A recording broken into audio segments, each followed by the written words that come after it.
Bismillahirrahmanirrahim. Assalamualaikum warahmatullahi wabarakatuh. Halo, perkenalkan nama saya Robi Azra Haryansyah dengan NIM 4001142465027. Oke, di sini saya akan menjelaskan terkait persediaan menurut ketentuan perpajakan. Salah satu topik penting dalam dunia perpajakan dan akuntansi perusahaan adalah terkait persediaan. Secara umum, akuntansi pajak persediaan adalah proses pencatatan dan pelaporan nilai persediaan yang dimiliki oleh perusahaan dan disesuaikan oleh ketentuan umum perpajakan yang berlaku di Indonesia.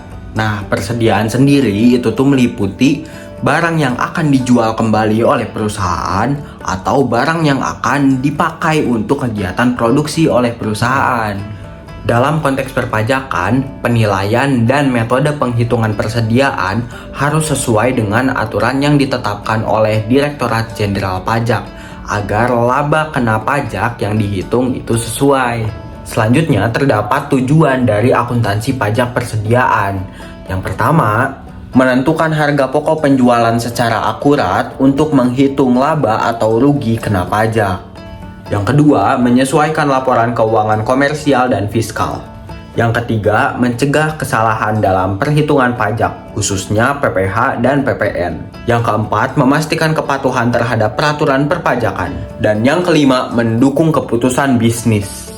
Terdapat beberapa metode penilaian persediaan yang diakui oleh peraturan perpajakan di Indonesia, yaitu FIFO, average, dan identifikasi spesifik.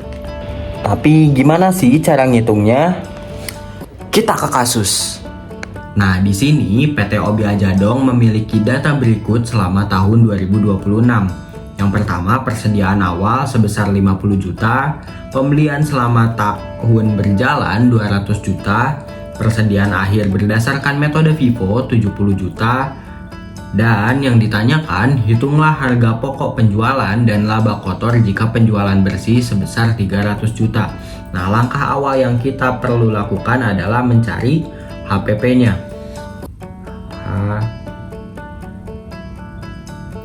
HPP, yang mana HPP, rumus mencari HPP adalah persediaan awal ditambah pembelian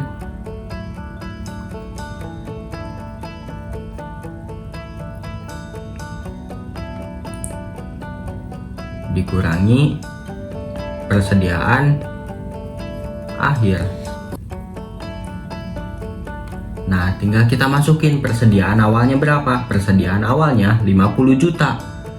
Ya, tinggal kita masukin 50 juta. Ditambah pembeliannya berapa? Pembeliannya 200 juta. Kita masukin.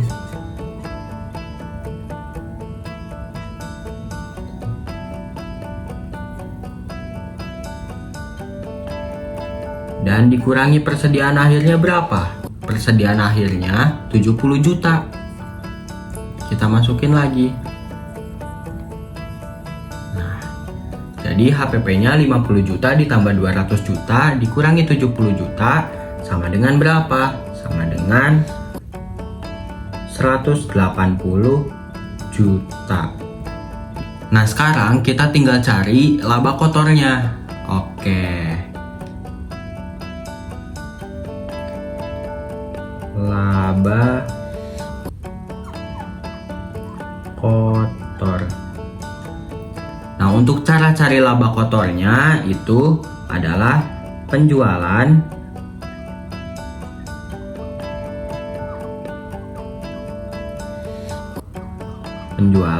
dikurangi dengan HPP. Nah, penjualannya berapa nih teman-teman? Penjualannya tadi itu di 300 juta. Kita langsung masukin aja 300 juta dikurangi HPP-nya berapa? HPP-nya tadi 180 juta.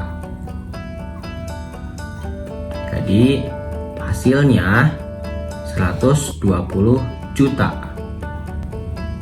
Jadi HPP-nya adalah 180 juta dan laba kotornya adalah 120 juta. Baik, sekian, terima kasih. Wassalamualaikum warahmatullahi wabarakatuh.